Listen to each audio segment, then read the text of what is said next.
Well, good morning. Getting ready for another swim today. Kind of bummed out because what I'm going to talk about today is not good news for open water swimmers. And that is, it's called duck itch. It's called Cercaria Dermatitis. It's called swimmer's itch. And I'm going to talk about that today because it's back. I mean, we're in summer now. It's like a couple days after summer, the solstice, and oh man, I was hoping it wasn't going to hit this year. Last year it was really bad, and I was hoping, hey, because I've been in the water for a long time so far this year. I haven't had any issues, and now all of a sudden it's coming on. And I'm going to talk about duck itch, swimmer's itch, Cercaria Dermatitis. Oh gosh.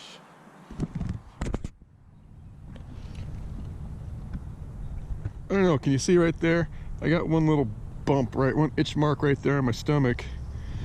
That's an example of duck itch, Cercaria Dermatitis.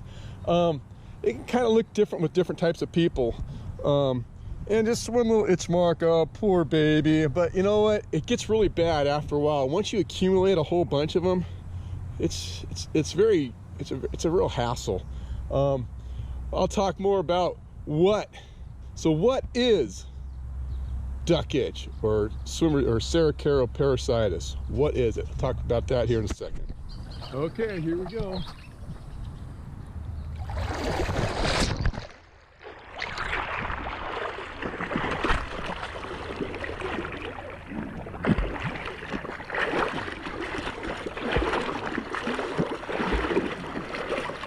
Okay, so what's Cercaria Dermatitis or duck itch?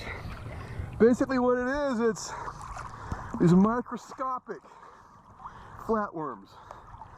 They're parasites. However, they can't live in human beings. So you're having an allergic reaction to microscopic flatworm / parasite trying to get in your body. The end result is you get these itch marks. Yeah, it's just a hassle. It's really, you know what? It's getting worse and worse. Now, most of this is anecdotal, my own anecdotal experience, and I've been researching it.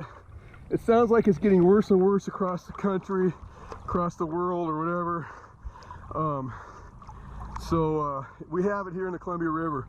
Last year it was really bad. 2 years ago it wasn't that bad. So, and looks like it's gonna be present this year too. Also, real quick, I'll talk about the life cycle. At least my understanding of the life cycle of these parasites is that the fact is that they live in the water. They have a couple process. They need snails to live in. The snail, they leave the snails and then they look for mammals / birds to then move into the next stage of life. And they go into the mammals, birds, get in their bloodstream, mate, and do whatever. And then those mammals, birds will then defecate them out, and then their eggs or whatever will then go into the snails. So they have two different life cycle hosts. They hit humans by mistake, and obviously they can't live in us, but it just causes a little bit of misery. That's just the synopsis. I'm not getting scientific on the whole way, but that's kind of the process, the life cycle of these flatworm parasites.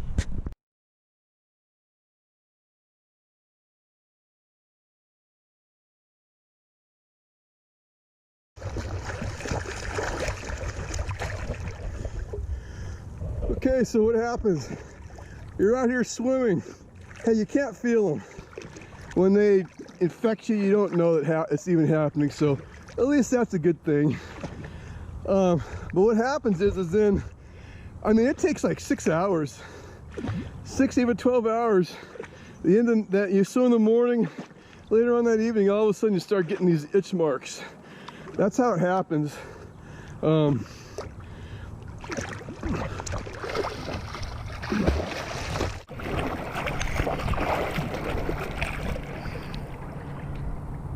So I guess probably these These little buggers are more prevalent near the shore.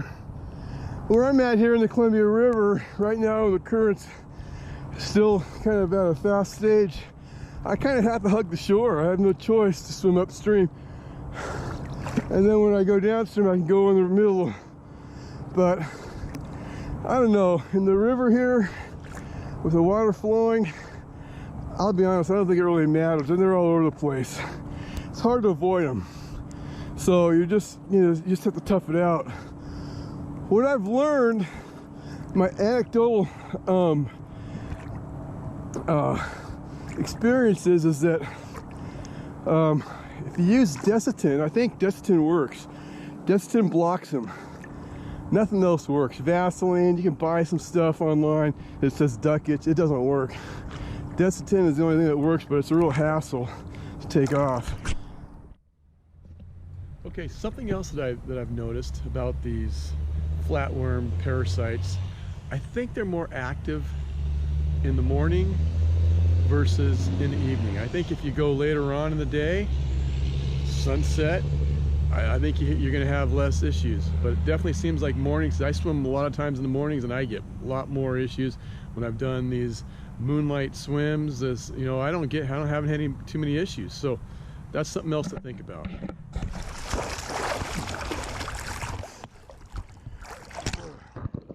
Hey, so what I noticed was once the water got like 68 degrees, I mean 58 degrees, then I noticed that I started getting some little itch marks.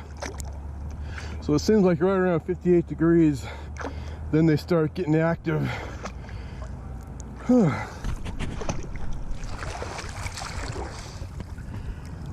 And it's not a big deal if you get one or two little itch marks, it's no big deal, but man, if you start getting like 10 on your body, it really starts to get real miserable. So that's just kind of weird about it. You go out in the river and you swim for like an hour, maybe you get 2 marks, no big deal. But then if you swim like 3 days in a row, couple, 3 hours, 4 hours, then you get a bunch of marks. It's real itch marks. It's a real hassle.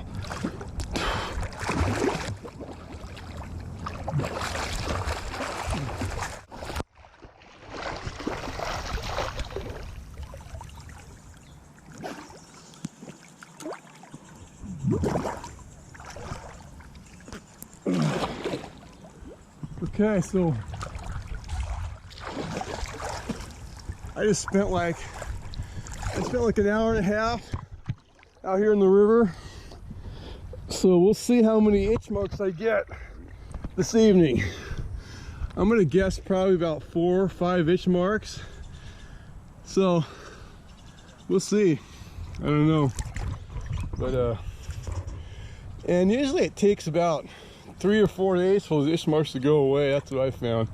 But that's my analysis on Cercaria Dermatitis.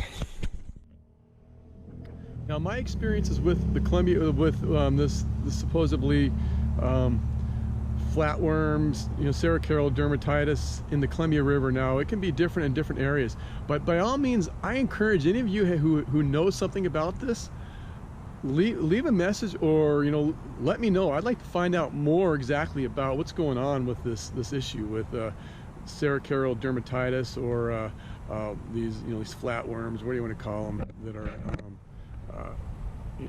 cause this misery. Hey, do me a favor, and if you like this video, give me some love and like it. Also, hey, leave a comment, tell me why you liked it or you didn't. I'd love to hear from you. And if you find my material kind of interesting, hey, you might as well subscribe. What the heck?